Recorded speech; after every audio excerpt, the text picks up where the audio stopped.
What's up, guys? Rashad with Cardboard Gaming and Accessories here, and today I'm going to bring you my top 8 Battle of Titans Vanguard V Premium deck profile. We headed up to Duluth, Georgia to play in the event that Crow was hosting. I'm sure if you play Vanguard competitive, you know who Crow is. And so he was hosting one of his Crow's Nest tournaments. This one was called the Battle of Titans. I ended up going X1 and Swiss, getting 5th place, and then we all decided to split top cut and go home because we were all hungry, and it was getting pretty late. So I'll go over my matches real quick. So round 1, I played Luard. He didn't make it to his grade 3 turn. Like, I absolutely just dunked on him, and I think 2 minutes was all it took for our game to be over. But I wrote actually reverse, put a force 2 marker onto her. I swung, I drive check crit, and so like there's literally nothing he can do. He hit no heal trigger and that damage, so like he really didn't have a chance to play. Next, I played against Rising Nova actually, which is my favorite unit, which is why I use this map. That was a pretty easy matchup too, honestly. I just kept clearing his board and keeping him off of counterblast so he can do bigger things until I drew into better cards to play. Because we were both on our second grade 3 turn with 0 damage because we both hit like heal at the beginning of the game. And so that was like a slow matchup, and I decided to just take that slow until I could just steamroll over him with actually reverse. Round 3, I played against Hari. That was another really quick game. I went first. I wrote Ashley, and then on my second grade 3 turn, I wrote Ashley reverse and just closed that game out. Round 4 was the one I lost to. Shout out to Tyson. He was a really cool guy. He helped me a lot through our game because, for those of you that don't know, I'm new to V and Vanguard. So he helped me, gave me some pointers and stuff, and he was playing Fenrir. And we had a close game, but he ended up taking it in the end. And then the final round, I played against Steam Maiden. That deck does a lot of things. It's really good, and I see why it's the best deck in the format. I did beat that deck fairly easily in round 5, and then that ended the tournament because there was only one undefeated. So then we split top cut, so that was that. Shout out to all the players. Shout out to Crow. Shout out to Champ. He helped me revise the list and test the deck and everything. So we'll get right on into it now. We got the starter, and then we play for this Jewel Knight. She's the one that I ideally want to ride every turn, or every grade 1 turn, because when you ride over her, you just get to draw a card, and it's just an extra card draw. She's a really good unit to call to when you have a lot of Soul Blast. You can make your Ashley reverse really big, which in turn makes your Miranda really big, and you can get 2 gigantic Miranda swings while using this card. It also helps you Soul Charge. The other one that's not so bad to ride is this Jewel Knight. So whenever she's rode over, you get to look at the top 2 cards of your deck, and if they're both Jewel Knights, you add one of them to your hand, put the other on the bottom. If there's only one, you just add the one. If there's none, they all go to the bottom. So what she does is you tap her down, give your Vanguard 5k power, and put a normal unit from your drop on the bottom and Soul Charge 1. So it's another card to help you build up your soul for your Ashley reverse turns. And note that this also gives 5k power, but it gives it anywhere, not only to Vanguard. This one's only Vanguard. And then the last Jewel Knight grade 1 that I play is just 3 copies of her. She's actually pretty good sometimes for her retiring ability. Normally when I use her, I don't want the draw effect. I want to retire something in the back row. So I've only played 3 of this one. It's it has its moments where it comes off.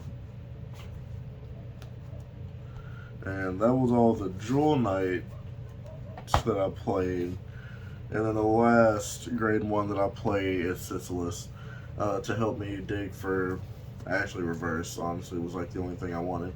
But when going second though, he can add a grade 3 heal, and that is honestly pretty good as well. So being able to add the grade 3 heal to like help stifle aggression from your opponent came up sometimes, but normally he was digging for Ashley reverse. On to the grade 2s. For the best one, so she helps you build your soul up, and she can swing bigger than all the other ones without having to use counter blast.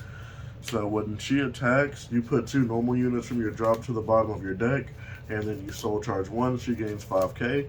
When you call something over her, that unit gets an additional 10k power for the turn. So like that helps you just get bigger numbers on your big swing turns. And so like her building up your soul and recycling your units is like what makes this deck good to me. It's like you get to just use all your stuff, guard with it willy-nilly, it doesn't matter. You're going to put it back in the deck, and then you're going to call it from your deck, so you don't even have to worry about trying to draw it again. Next, this is the one that I ideally want to ride over. When she's on your Vanguard or Rear Guard, when she attacks, you can put a grade 2 or below from your hand into your soul to draw a card, so that'll help you build up some soul as well. And then when she's rode over, you get to look at the top 3 cards of your deck, call a Jewel Knight grade 2 or below. So that also comes up sometimes to help you like put extra bodies on the board.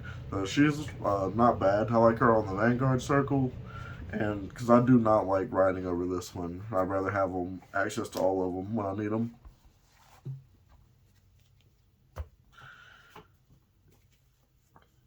And then last is I play 4 Mirandas.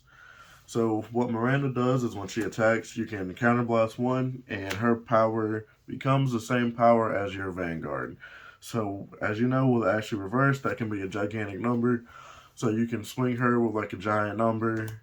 Or if you're pumping up with the little 1-drops, you know, she can still be a 33k swinger before you get to swing your Vanguard. And then when she gets rode over or called something over, you if you have no face up damage, counter charge 1, and you soul charge 1. So it's just another way to get some cards into your soul. And it helps you extend for some really big plays with the counter charging. And on to the grade 3s. Of course, we play 4 Ashley Reverse. This card is insane. It does a lot of stuff. Soul Blast 2, which is not once per turn. Lock 1 of your rear guards. Retire 1 of your opponent's front row rear guards. Look at the top 4 cards of your deck. Call any Jewel Knight. So you ideally want to do that 3 times if you can, because down here you have her when she attacks, you counterblast 1. If you've got 2 lock cards, you get to call 2 Jewel Knights from your deck.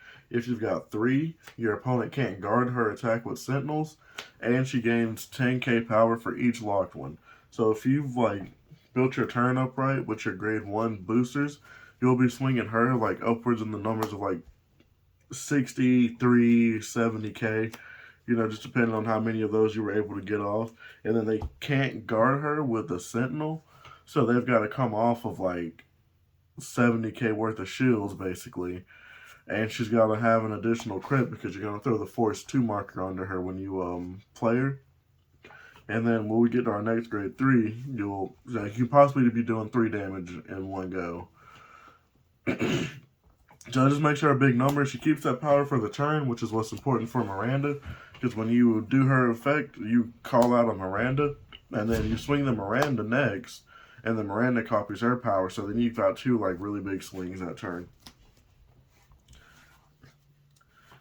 And if you've got the counterblast to spare, it's really good to, if you went first, to ride this first and then ride over the reverse. So what a regular Ashley does, though, is on Vanguard or Rearguard circle, when she, at the end of her battle, Soul Blast 2. If she was on Vanguard, call 2 Jewel Knights grade 2 or below from deck. If she was on Rearguard, just call 1. So that's a pretty good effect on either way. You're still getting to call on another body, replace her with something. And then when something is called over her, you can counterblast 1, and it gets an additional crit. So if you went first, then you should be able to safely ride her first, swing with her, get 2 more attacks out. Ride this next, counterblast to give an additional crit, put the Force 2 under, she's swinging at 3 crits, and then they can't guard her with Sentinels, and ideally you want to have her like really high as you can, above 60k, and a lot of the times they won't be able to guard unless they got a handful of triggers. And that's it for the main units. And then next is my trigger lineup. 3 of the effect grade 3 heals, PG draws, and then I play 8 crits. No fronts or anything, just kind of like a streamlined thing. So, of course, I mean, you know what the draw triggers and the heals do. They all do the same thing. And then we played some Force 2s and some Force 1s. I never used the Force 1s at all today. They might come up in some certain matchups, but ideally I just wanted to be aggressive as I possibly could. So I never went with the Force 1, just Force 2 all day. And, well, that was a deck profile, guys. I appreciate you watching. Once again, shout out to Crow for hosting the event. Shout out to all the guys I met up there. They were all great, amazing players. And I will see you guys in the next one.